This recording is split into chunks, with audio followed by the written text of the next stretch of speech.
La politique en temps réel sans montage. Vous voulez savoir ce qui a vraiment été dit? Abonnez-vous maintenant. Vous prendrez nos campagnes au sérieux.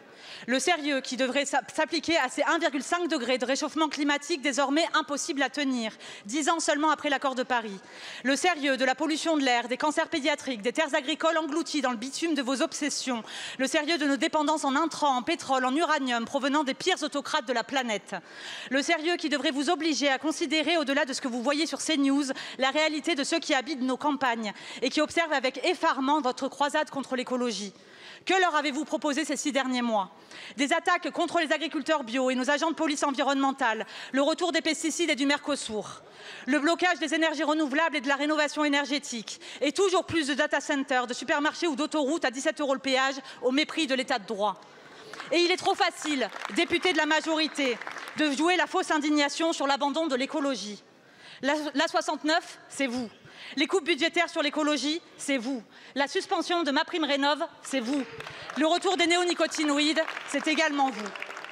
Au nom de qui parlez-vous en prétendant défendre les habitants de nos campagnes pour creuser ainsi la fracture territoriale avec autant de cynisme?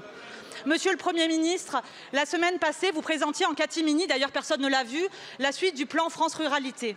Personne ne l'a vu parce que vous n'y avez rien dit. Je le dis avec colère, comme fille de vigneron et comme élue rurale. Nos vies, vous n'en avez rien à faire. Vous les vendez avec les ambitions environnementales de la France à la démagogie de l'extrême droite, contre laquelle tant de nos compagnes ont résisté fièrement il y a plus de 80 ans et résistent encore aujourd'hui. Non, nous ne voulons pas de vos bouilloires thermiques. Nous ne voulons pas être dépendants d'une essence à 2 € le litre. Nous ne voulons pas que nos terres agricoles soient vendues à des financiers. Nous voulons des prix rémunérateurs pour nos agriculteurs, une énergie sûre et peu chère, des logements dignes et une alimentation de qualité. Monsieur le Premier ministre, quand est-ce que vous prendrez nos campagnes au sérieux? D'ici n'est pas seulement une chaîne, c'est un mouvement citoyen.